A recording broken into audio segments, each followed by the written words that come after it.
کیا غیر اللہ سے مدد مانگنا جائز ہے؟ تو اس معاملے میں ہمارے معاشرے کے اندر تھوڑی سی کنفیوژن ہے. چند لوگ ایک فضا قائم کرنے کی کوشش کرتے ہیں کہ غیر اللہ سے مدد مانگنا شرک ہے. ایک مسلمان کو مشرک ٹھہرانا بہت بڑی بات ہے, لیکن ہم ڈیٹیل سے دلائل کا جائزہ لیں گے کہ غیر اللہ سے مدد مانگنا شرک ہے یا نہیں ہے. ٹھیک ہے, اب یہ دیکھیں, ہم ایک فرضی کریکٹر کو یہاں پہ رکھیں گے جس کے مطلب دونوں طرفہ دلائل کا جائزہ لیں گے, اور فرضی کریکٹر جو ہے وہ سوالات اٹھائے گا, ہم اس کے رپلائی کریں گے, اس کے مائنڈ کو کلیئر کرنے کی کوشش کریں گے. تو آپ بھی اگر ویڈیو دیکھ رہے ہیں تو ویڈیو میں غیر جانبدار ہو کر تھوڑی دیر کے لیے آپ ڈینائل موڈ کو آف کر دیں. ڈینائل موڈ مطلب یہ کہ میں نہ مانوں, یہ تھوڑی دیر کے لیے آف کر دیں, اور ایکسیپٹ موڈ بنا کے بیٹھیں کہ اگر مجھے دلیل واقعی سمجھ میں آئی تو میں ایکسیپٹ کروں گا. تو ایکسیپٹ موڈ بنا کر بیٹھیں, ڈینائل موڈ آف کر دیں, اور اس کے بعد ہم دلائل کا جائزہ لیتے ہیں. زید کہتا ہے جی غیر اللہ سے مدد مانگنا شرک ہے. ہم نے کہا چلیں ٹھیک ہے, آپ کے اس جملے پر ذرا غور کر لیتے ہیں, آپ کے جملے پر غور کر لیتے ہیں. زید بھائی آپ نے کہا کہ غیر اللہ سے مدد مانگنا شرک ہے, تو بتائیں کہ غیر اللہ میں کون کون آتا ہے؟ ڈیفینیٹلی غیر اللہ میں اللہ کے علاوہ سبھی آ جاتے ہیں. مطلب اللہ کے علاوہ سبھی سے مدد نہیں مانگ سکتے, کوئی بھی ایسا نہیں اللہ کے علاوہ جسے ہم مدد مانگ سکیں. تو وہ ڈیفینیٹلی ہم اپنی زندگی کے اندر کئی لوگوں سے مدد مانگتے ہیں, کئی لوگوں سے ہیلپ مانگتے ہیں, لوگ ہماری ہیلپ کرتے ہیں. تو مطلب یہ کہ یہ تو ہیلپ مانگ رہے ہیں, ہیلپ دے رہے ہیں, یہ سارے مشرک ہو گئے. تو ڈیفینیٹلی یہ تو ایسی بات ہی نہیں ہے کہ بھئی ایک بندہ ہے, آپ کے والد صاحب آپ کی مدد کرتے ہیں, آپ کی گاڑی بند ہوگی, کوئی بیچارہ دھکا لگا دیتا ہے, یا پھر آپ کا پیٹرول ختم ہو گیا, کوئی بندہ آپ کو پیٹرول ڈال دیتا ہے, تو ڈیفینیٹلی اس کو بندہ کوئی کامن سینس رکھنے والا شرک نہیں کہے گا, تو شرک نہیں, ظاہر سی بات ہے. تو یہ جملہ تبدیل کرنا پڑے گا. اب زید نے کہا جی بالکل ایسے ہی ہے, غیر اللہ سے مدد مانگنا شرک ہے. تو اب زید نے جملہ تبدیل کر لیا. زید کا اگلا اعتراض یہ ہے کہ دیکھیں ہماری مراد یہ ہے, میرا مطلب یہ ہے کہ جو تحت الاسباب ہو وہ مدد مانگ سکتے ہیں, اور جو ما فوق الاسباب ہو وہ مدد نہیں مانگ سکتے. ٹھیک ہے, مطلب یہ کہ مثال کے طور پہ یہ پین ہے, ٹھیک ہے, میرے سامنے, میں نے اس کو رکھا گیا, میں نے اس کو اٹھایا, یہ اڑ گیا. تو یہ ہے اسباب. میں نے اپنی مطلب پاور لگائی, دماغ کو استعمال کیا, ہاتھ کو انسٹرکشنز دی, ہاتھ نے پین کو رکھا, پین کو اٹھایا, مطلب یہ اسباب. اور ما فوق الاسباب کس چیز کو کہتے ہیں؟ ما فوق الاسباب یہ کہ میں مطلب یہیں سے اشارہ کر دوں, یہ وہاں جا کے رکھا جائے, اور وہیں سے میں سوچوں اور وہ اٹھ کے آ جائے.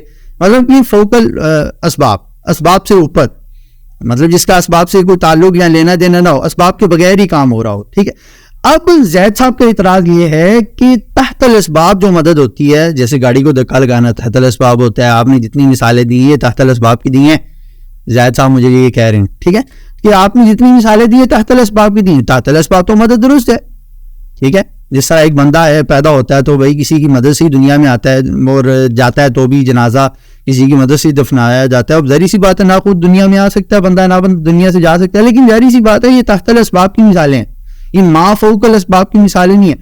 لیکن انہوں نے کہا جی ہم وہ مدد ڈینائی کرتے ہیں کہ جو ما فوق الاسباب ہو. مثال کے طور پہ آپ کہیں کہ یہ پین کو اشارہ کرے اور پین جو ہے اٹھنا شروع ہو جائے, اور آپ دریاؤں پر کسی کو چلنے کا کہیں, یا مطلب یہ چیزیں جو ما فوق الاسباب ہیں, اسباب جن کے تحت نہیں ہے, بندہ دریا پر نہیں چل سکتا, اشارہ کرے تو پین نہیں اٹھ سکتا, اس طرح کی چیزیں نہیں ہو سکتی. تو زید نے کہا کہ ہمارا مطلب یہ ہے کہ ما فوق الاسباب جو اسباب سے اوپر ہے, ٹھیک ہے, وہ چیز نہیں ہو سکتی, اور جو تحت الاسباب ہے وہ مدد میں ہو سکتی ہے. ہم نے کہا ہم آپ کی بات کو ایکسیپٹ نہیں کرتے, ٹھیک ہے. وہ اس لیے کہ ہم آپ کو دکھائیں گے کہ اللہ کے علاوہ ما فوق الاسباب کام کر سکتے ہیں, اللہ کے علاوہ ما فوق الاسباب مدد کر سکتے ہیں. دیکھیے قرآن شریف میں حضرت عیسیٰ علیہ السلام نے غیر اللہ, حضرت عیسیٰ علیہ السلام ڈیفینیٹلی اللہ کے نبی ہے لیکن غیر اللہ ہیں. حضرت عیسیٰ علیہ السلام نے مطلب غیر اللہ نے مردے زندہ کیے, ٹھیک ہے. حضرت عیسیٰ علیہ السلام نے مردے زندہ کیے, مادرزاد انوں کو شفا دی. اور حضرت عیسیٰ علیہ السلام ارشاد فرماتے ہیں وَأُنَبِّئُكُم بِمَا تَأْكُلُونَ وَمَا تَدَّخِرُونَ فِي بُيُوتِكُم, میں تمہیں بتا سکتا ہوں کہ کیا تم کھاتے ہو اور کیا تم گھروں میں چھپا کے رکھتے ہو. اب ایسا نہیں کہ حضرت عیسیٰ علیہ السلام نے ان کے گھروں میں CCTV لگائے ہیں اور CCTV فوٹیج آ رہی ہے اور اسباب کے تحت حضرت عیسیٰ علیہ السلام کو سارا کچھ پتہ چل رہا ہے. حضرت عیسیٰ علیہ السلام ما فوق الاسباب یہ سارا کچھ جان رہے ہیں. اسی طرح حضرت سلیمان علیہ السلام نے اپنے, یہ میں قرآن شریف آپ کے سامنے پڑھوں, حضرت سلیمان علیہ السلام نے ما فوق الاسباب اپنے دربار میں اعلان کیا کہ کون ہے جو ملکہ بلقیس کا تخت میرے پاس لے آئے. تو ایک افریت جن تھا, اس نے کہا کہ میں لے کے آؤں گا وہ تخت. انا آتی کبھی قبل ان تقوم من مقامی, آپ اپنے اس مقام سے کھڑے ہوں سے پہلے. مطلب علماء نے اس کا ترجمہ یوں دیا ہے کہ آپ اپنی مجلس برخاست کریں, مطلب آپ کی یہ جو سیشن چل رہا ہے اس سیشن کے کمپلیٹ ہونے سے پہلے میں آپ کے پاس جو ملکہ بلقیس ہے اس کا ٹنو منو وزنی تخت ملک سبا سے, مطلب ڈفرینٹ کنٹری سے میں لے کے آ جاؤں گا. ٹھیک ہے, اور کب, مطلب چند گھنٹوں میں. اب وہ جن تھا جنہوں کے پاس طاقت اتنی ہوتی بھی ہے, فریج جن. تو اس کے بعد ایک اللہ کے ولی, قال الذی عنده علم من الکتاب, جن کے پاس حضرت سلیمان علیہ السلام پر اتری ہوئی کتاب کا علم تھا. ٹھیک ہے, قرآن شریف کا نہیں. انہوں نے کہا کہ انا آتی کبھی قبل ان یرتد الیک طرفک, حضور آپ کی پلک جھپکنے سے پہلے آپ کے پاس میں وہ تخت حاضر کر دوں گا. حضرت سلیمان علیہ السلام کی مدد کی حضرت عاصم بن برقیہ نے, جو کہ ما فوق الاسباب ہے, ما فوق الاسباب ہے, ظاہری سی بات ہے, ما فوق الاسباب مدد کی انہوں نے. ٹھیک ہے, اب اگر ٹنو منو وزنی تخت, آپ سمجھ لیں کہ 2 ٹن 10 ٹن چلیں وزنی ایک چیز ہے, اور دوسرا ملک سے لے کے آنی ہے, اور ایک بندہ اس دربار میں بیٹھا ہوا ہے اور کہہ رہا ہے کہ میں 1 سیکنڈ کے اندر لے آؤں. بھائی چلو ٹھیک ہے, اگر آپ لانے کا دعویٰ کر بھی رہی تو اٹھائیں گے کیسے؟ ایک آدمی, ایک ہیومن بینگ ٹنوں وزنی تک کیسے اٹھا سکتا؟ مطلب یہ اسباب کے تحت نہیں. میری بات مسلمان سے ہو رہی ہے, ٹھیک ہے, ایک مسلمان ہے اور مسلمان سے میں بات کر رہا ہوں کہ قرآن شریف میں ارشاد فرما رہے ہیں. اب اس میں تو کوئی ایسی بات نہیں ہے کہ ہم قرآن شریف میں اختلاف کرنے بیٹھ جائیں. قرآن شریف میں ارشاد فرما رہے ہیں کہ حضرت سلیمان علیہ السلام کی ہیلپ کی تخت بلقیس لانے میں حضرت عاصم بن برقیہ نے. اور کون سی ہیلپ کی؟ تحت الاسباب والی یا ما فوق الاسباب والی؟ یہ آپ کو خود پتہ ہے, ما فوق الاسباب والی, ما فوق الاسباب والی ہیلپ کی حضرت عاصم نے. اچھا چلیے زید نے کہا چلے یہ بھی ٹھیک ہے, ہم بھی یہ بھی مان لیتے ہیں کہ ما فوق, اور ڈفرینٹ ایگزامپلس موجود ہیں, میں نے 2-3 یہاں پہ ذکر کیا فقط. اب زید کہتا ہے کہ چلیں یہ بھی مان لیتے ہیں کہ غیر اللہ سے مدد مانگی جا سکتی ہے اور ما فوق الاسباب بھی مانگی جا سکتی ہے. ٹھیک ہے, ما فوق الاسباب بھی مدد مانگی جا سکتی ہے, کیونکہ اللہ پاک اپنے اولیاء کو کتنی پاور دیتا ہے کہ وہ ما فوق الاسباب کام کر سکتے ہیں. اور آپ نے یہ قرآن شریف سے ثابت کر دیا, ہم زید کو اپریشیٹ کرتے ہیں کہ وہ مانی جا رہا ہے. ایکسیپٹ موڈ انہوں نے آن کیا ہوا ہے, ڈینائل موڈ آف کر دیا, چلیں اچھی بات ہے. اب زید مزید ایک سوال کرتے ہیں کہ اچھا ہم یہ تو مان لیتے ہیں کہ بھئی ما فوق الاسباب مدد اللہ والے کر سکتے ہیں, لیکن آپ نے جتنی ابھی تک ایگزامپل دی ہیں آپ نے بتایا ہے کہ جو زندہ ہیں انہوں نے مدد کی, آپ تو مردوں سے مدد مانگتے ہیں. ہم نے اس کا بھی جواب دے دیتے ہیں آپ کو, کہا کہ جی زندوں سے مدد مانگ سکتے ہیں, مردوں سے نہیں مانگ سکتے. ہم نے کہا کہ اب جو ایک بات ہے وہ واضح اور ظاہر کرنا یہاں پہ مقصود ہے. میں ایک مسلمان سے بات کر رہا ہوں, ایک مسلمانی جو اسلامی عقیدہ ہے اس کے مطابق بات کروں گا آپ سے. زیاد نے کہا کہ جی ہم زندہ سے مدد مانگ سکتے ہیں, مردہ سے مدد نہیں مانگ سکتے. تو ابھی تک کی جو ایگزامپلز آپ نے دی ہیں وہ زندہ کی دی ہیں, مردہ کی نہیں دی, تو آپ مردہ سے مدد مانگتے ہیں تو وہ درست نہیں. ہم نے کہا کہ جی ہمارے نزدیک وہ جو قبر میں جاتے ہیں وہ مردہ نہیں ہوتے, وہ زندہ ہی ہوتے ہیں. اب ان کا سوال یہ ہے کہ بھئی زید کہا کہ اگر وہ زندہ ہی تھا تو آپ نے اسے قبر میں دفنایا کیوں؟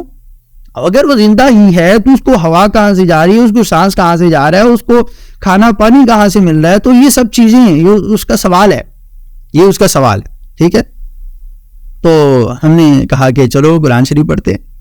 قرآن شریف کے اندر لکھا ہے وَلَا تَقُولُوا لِمَن يُقْتَلُ فِي سَبِيلِ اللَّهِ أَمْوَاتٌ بَلْ أَحْيَاءٌ, کہ اللہ کی راہ میں جو مارے جائیں, جو شہید ہوں, انہیں مردہ نہ کہو بلکہ وہ زندہ ہیں.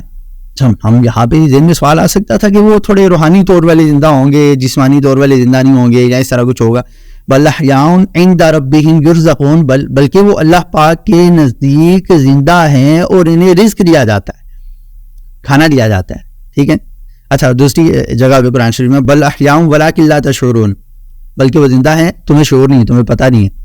ٹھیک ہے, اللہ پاک اپنے بندوں سے ارشاد فرما رہے. تو ظاہری سی بات ہے, ڈیفینیٹلی ہمارے دماغ ایکسیپٹ کر ہی نہیں سکتے اس حیات کو. ٹھیک ہے, اب یہ دیکھیں نا, ایک اسلامی مسلمہ عقیدہ ہے کہ ہم پہلے عالم ارواح میں تھے, عالم ارواح سے ماں کے پیٹ میں آئے, ماں کے پیٹ سے ہم اس دنیا میں, اس دنیا سے عالم برزخ یعنی قبر میں, قبر سے پھر عالم قیامت میں, عالم قیامت سے پھر جنت میں, دوزخ میں. ایک چیز ہم نے بتانی ہے اور یہ کہ اگر مثال کے طور پہ کوئی بندہ عالم ارواح سے ماں کے پیٹ میں آتا ہے, کیا ہم کہہ دیتے کہ مر گئے, ختم ہو گئے؟ نہیں, ہم کہتے ہیں کہ شفٹنگ ہوگی اس کی, عالم ارواح میں تھا پہلے, اب ماں کے پیٹ میں آ گیا. اچھا ماں کے پیٹ سے کوئی بندہ دنیا میں آتا کیا ہم کہتے مر گئے, ختم ہو گئے؟ ڈیفینیٹلی نہیں. ایک اسلامی عقیدہ یہ ہے کہ پہلے عالم ارواح میں تھا, ماں کے پیٹ میں آیا, اب اس دنیا میں آ گیا. اچھا پھر اس دنیا سے جب قبر کی طرف جاتا ہے تو ہم کیوں کہتے ہیں کہ یہ ختم ہو گیا, نتھنگ, کچھ بھی نہیں, مٹی میں مل گیا, نعوذ باللہ سفر. یہ مسلمانوں والا عقیدہ نہیں ہے, مسلمانوں والا عقیدہ ہی نہیں ہے. یہ شفٹنگ ہوئی ہے. ہم کہتے ہیں اس کو انتقال, منتقل ہونا, شفٹ ہونا. کبھی عربی ڈکشنری میں اس کا معنی نکال کے دکھائیں. آپ کہتے ہیں نا فلاں مرحوم انتقال فرما گئی, تو انتقال کا مطلب ہے شفٹنگ, مطلب وہ مرے نہیں, شفٹ ہوئے ہیں. موت کو سمجھے ہیں غافل اختتام زندگی. ڈاکٹر اقبال کہہ رہے موت کو سمجھے ہیں غافل اختتام زندگی ہے یہ شام زندگی صبح دوام زندگی. ایک زندگی کی شام ہو رہی ہے, دوسری زندگی کی صبح ہو رہی. تو مطلب یہ ختم نہیں, ختم نہیں ہے, یہ انتقال ہے. زمین ہم کسی کو دیتے ہیں نا تو زمین کا انتقال ہوتا ہے, مطلب ایک سے دوسرے کے نام پہ ہو جاتی ہے. تو یہ بھی انتقال ہے, ہم اس دنیا سے دوسری دنیا میں شفٹ ہو رہے ہیں, مرے نہیں, ختم نہیں ہوئے. اگر ختم ہو گئے تو قبر کے اندر سوال کس سے ہو رہے ہیں؟ اگر بالکل ہی کچھ بھی نہیں ہے اندر تو سوال کس سے ہو رہے ہیں؟ قبر کے اندر حضور علیہ الصلوۃ والسلام تشریف لا رہے ہیں. ظاہری سی بات ہے, حضور علیہ الصلوۃ والسلام 1400 سال پہلے سے اس دنیا سے پردہ فرما چکے ہیں, لیکن حضور علیہ الصلوۃ والسلام آج بھی قبر میں آتے ہیں تو حیات نہیں توڑ گئے ہیں, ٹھیک ہے, آج بھی قبر میں تشریف لاتے ہیں. اچھا حضور علیہ الصلوۃ والسلام قبر میں تشریف لائے, کیونکہ جو قبر میں سوال ہوتا ہے ما کنت تقول فی حق ھذا الرجل, اس مرد کے بارے میں آپ کیا کہنا تھا دنیا. تو یہ آدھا قریب, اشارہ قریب کے لیے آتا ہے. تو وہاں پہ جب قبر میں سوال ہو رہا ہوگا تو قبر میں قریب قریب ہی پیارے آقا علیہ الصلوۃ والسلام تشریف فرما ہوں گے, ٹھیک ہے. تو پیارے آقا علیہ الصلوۃ والسلام خود وہاں آئے قبر کے اندر 1400 سال بعد. پتا چلا کہ اللہ والے زندہ ہوتے. اچھا اللہ والے بھی زندہ ہوتے, عام آدمی بھی زندہ ہوتے. آپ قبرستان جاتے ہیں, قبرستان جا کے جب کہتے ہیں السلام علیکم یا اہل القبور, کس کو سلام کر رہے ہو؟ مردے کو, ختم کو جو کچھ بھی نہیں ہے اس کو سلام کر رہے ہو؟ ڈیفینیٹلی نہیں. ہمارا مسلمانوں کا عقیدہ یہ ہے کہ قبر کے اندر بھی ایک زندگی ہے, حیات ہے, قبر کے اندر بھی عذاب ہوتا ہے, قبر کے اندر بھی انعام ملتا ہے. اگر کوئی نیک آدمی قبر میں جاتا ہے تو اس کی قبر وسیع ہو جاتی ہے, تو وہ ختم نہیں ہو گیا, مر کے مٹی میں نہیں مل گیا, ختم نہیں ہو گیا, نتھنگ ایسا. اگر تو ہمارا ایسا عقیدہ ہوتا ہم جلاتے, ہم دفناتے ہیں, جلاتے نہیں ہیں, ٹھیک ہے, دفناتے ہیں. اس کا مطلب یہ کہ ہمارا عقیدہ یہ ہے کہ یہاں پہ کانسیپٹ ختم نہیں ہو جاتا, یہاں سے آگے بھی کانسیپٹ ہے. اور رہی بات آپ کی یہ کہ قبر میں اگر سانس نہیں لے سکتے, سانس کہاں سے جا رہا ہے, اگر زندہ ہیں تو کھانا کہاں سے جا رہا ہے, تو مجھے بتائیں ماں کے پیٹ کے اندر آکسیجن سلنڈر کہاں سے سپلائی کرتے ہیں آپ؟ بچہ 9 مہینے تک ماں کے پیٹ کے اندر رہتا ہے, آکسیجن سلنڈر کہاں سے جاتے ہیں؟ کھانے کی پلیٹیں بھر بھر کے کہاں سے جاتی ہیں؟ جو اللہ ماں کے پیٹ میں اس بچے کو 9 مہینے تک رزق دینے پر قادر ہے, وہ اللہ تبارک و تعالی عالم برزخ میں بھی اپنے بندے کو زندہ رکھنے پر قادر ہے. اب چلیں آپ تو یہ کہہ رہے ہیں نا کہ چلیں ماں کے پیٹ کے اندر, اس دنیا کے اندر, یا قبر کے اندر, یا حشر میں, یا پھر جنت میں, آگے تو چلیں انسان کے پاس باڈی ہے. عالم ارواح میں تو بندہ تب بھی ایگزسٹ کر رہا تھا جس ٹائم بندے کے پاس باڈی نہیں تھی. عالم ارواح میں بھی تو تھے نا, ہم ہی تھے عالم ارواح میں, وہاں پہ بندے کے پاس باڈی ہی نہیں تھی. جب باڈی نہیں تو باڈی کے بغیر بھی تو بندہ زندہ تھا, بندہ تو تھا, ہم تو تھے, ٹھیک ہے, باڈی کے بغیر. تو اللہ تبارک و تعالیٰ جیسے چاہے ہمیں رکھنے پر قادر ہے. ایک بندہ جس کو شیر کھا گئے, ایک بندہ جس کو جناب سمندر میں پھینک دیا گیا ہے, جس کو کاٹ کاٹ کے بوٹی بوٹی کر دیا گیا ہے, اس سے بھی قبر کے سوالات ہو رہے ہیں. کیسے ہو رہے ہیں؟ یہ عالم برزخ ہے, یہ عالم برزخ ہے. عالم برزخ, عالم برزخ مطلب پردہ. برزخ کا مطلب کبھی آپ پتا کریں کیا ہے. عالم برزخ کا مطلب پردے والا عالم. تو وہ کیسے ہے وہ آپ کو نہیں پتا, وہ مجھے نہیں پتا, کیونکہ اللہ تعالیٰ نے اس چیز کو ہم سے پردے میں رکھا ہوا ہے. لیکن اللہ تعالیٰ اپنے پیاروں کے جسم کو محفوظ فرماتا ہے. حدیث شریف میں ہے کہ ان اللہ حرم علی الارض ان تاکل اجساد الانبیاء, کہ اللہ تبارک و تعالیٰ نے انبیاء کے اجساد کو زمین پر کھانا حرام کر دیا. ٹھیک ہے, زمین انبیاء کے اجساد کو نہیں کھاتی. شہید کے بارے میں ہم نے پڑھا کہ لا تقولوا لمن یقتل فی سبیل اللہ اموات بل احیاء عند ربهم یرزقون. اپنے جسم کے ساتھ وہ درست تشریف فرما ہوتے ہیں. کہیں 100 سال بعد قبریں کھلتی ہیں, اور ہم دیکھتے ہیں کہ اللہ والے جو ہیں صحیح سلامت قبروں میں تشریف فرما ہوتے ہیں. بہرحال ماضی کریم میں ہم نے مفتی دعوت اسلامی مفتی فاروق اتاری صاحب کا ایک جسد خاکی کئی سالوں کے بعد بارشوں کی وجہ سے قبر کھل گئی تو ہم نے دیکھا. تو بہرحال اللہ والے جو ہیں قبروں کے اندر بھی سلامت ہوتے ہیں. جبی میلی نہیں ہوتی، دہن میلا نہیں ہوتا، محمد کے غلاموں کا کفن میلا نہیں ہوتا. تو بہرحال یہ کہ حیات، قبر کے اندر بھی ایک حیات ہے. کوئی بندہ کہتا ہے نا کہ ہم مردوں سے مدد نہیں مانگ سکتے، تو وہ مردے نہیں، وہ زندہ ہیں. ٹھیک ہے، حدیث شریف سے پروف چاہیے آپ کو. نبی کریم علیہ الصلوۃ والسلام بدر کے دن جب کافروں کو مار کے کنویں میں پھینک دیتے ہیں تو نبی کریم علیہ الصلوۃ والسلام وہاں تشریف لاتے ہیں، کافروں سے مخاطب ہوتے ہیں، کافروں سے مخاطب ہو کے ارشاد فرماتے ہیں حال وجدتم ما وعد ربکم حقا، کیا تم نے اپنے رب کے وعدے کو سچ پا لیا؟ اب حضرت عمر بن خطاب رضی اللہ تعالیٰ عنہ ساتھ کھڑے ہوئے ہیں اور کہہ رہے ہیں کہ حضور آپ کن سے بات کر رہے ہیں؟ حضور علیہ الصلوۃ والسلام نے ارشاد فرمایا عمر تم ان سے زیادہ نہیں سنتے، عمر تم ان سے زیادہ نہیں سنتے. مطلب یہ کہ وہ قبر کے اندر جو موجود شخص ہے وہ سن رہا ہے. ٹھیک ہے، تو حل وجدتم ما وعد ربکم حقا، یہ والی بات نبی کریم علیہ الصلوۃ والسلام نے، وہ جو کنویں کے اندر لوگ تھے تو پتہ چلا کہ یہ لائف ہے. اگر کوئی عالم ارواح سے ماں کے پیٹ میں آتا ہے اسے ختم ہو جانا نہیں کہتے. ماں کے پیٹ سے اس دنیا میں آتا ہے، اس دنیا سے وہ جناب قبر میں جاتا ہے، قبر سے پھر وہ قیامت والے دن آتا ہے، قیامت والے دن پھر وہ اللہ پاک نصیب کرے جنت میں جاتا ہے. تو ہم ہمیشہ کے لیے پیدا ہو گئے ہیں. ہاں یہ بات آپ ذہن میں رکھیں، ہم ہمیشہ کے لیے، انسان ہیومن بین ہمیشہ کے لیے پیدا ہو گئے، کچھ جنت کے لیے کچھ دوزخ کے لیے، لیکن ہمیشہ کے لیے پیدا ہو گئے. ہمارا کوئی اینڈ نہیں ہے. یہ تو کافروں کا عقیدہ ہے کہ اینڈ ہو جائے گا. ہمارا عقیدہ یہ ہے کہ ہمارا کوئی اینڈ نہیں ہے. قبر میں جا کے بھی ہم سے سوالات ہوں گے. تو اب جب اس پوائنٹ میں زید نے کہا کہ میں سیٹسفائی ہو گیا ہوں کہ وہ بھی زندہ ہیں. ٹھیک ہے، میں سیٹسفائی ہو گیا کہ وہ بھی زندہ ہیں. اور چلیں یہ زید کے اعتراضات کو دہرا لیتے ہیں. زید نے سب سے پہلے کہا تھا کہ غیر اللہ سے مطلقاً مدد نہیں مانگی جا سکتی تھی. جو زید کو ہم نے دلائل دیے تو مان گیا، کہتے ہیں جی مطلقاً مانگی جا سکتی ہے لیکن تحت الاسباب مانگی جا سکتی ہے، ما فوق الاسباب مدد نہیں مانگی جا سکتی. تو ہم نے ما فوق الاسباب بھی ثابت کر دیا. پھر انہوں نے کہا جی دیکھیں وہ تھی زندہ سے مانگی جا سکتی، مردہ سے نہیں مانگی جا سکتی. تو پھر ہم نے بتایا کہ بھئی ہمارے نزدیک تو قبر والے بھی زندہ ہیں، قبر والوں کو جا کے سلام کرتے ہیں، السلام علیکم یا اہل القبور. ڈیٹیل کے ساتھ ہم نے دلائل کو ڈسکس کیا. تو کہتے ہیں جی اب میں اس سے بھی مطمئن ہو گیا کہ قبر والے بھی چلے زندہ ہوتے ہیں. لیکن اب بھی زیادہ کا ایک اعتراض باقی ہے. کہتے ہیں کہ آخری اعتراض اور اس کے بعد میں مان جاؤں گا. تو میں نے کہا بہت اچھی بات ہے، آپ اعتراض کیجیے، ہم اس کا جواب دیں گے. آپ کے ذہن کو کلیئر کرنا ہماری ذمہ داری. زیاد کہتے ہیں کہ آپ نے چلیں انتقال کا نام دیا کہ اس دنیا سے عالم برزخ میں انتقال ہوتا ہے، وصال ہوتا ہے، یا جو بھی آپ کہہ لیں.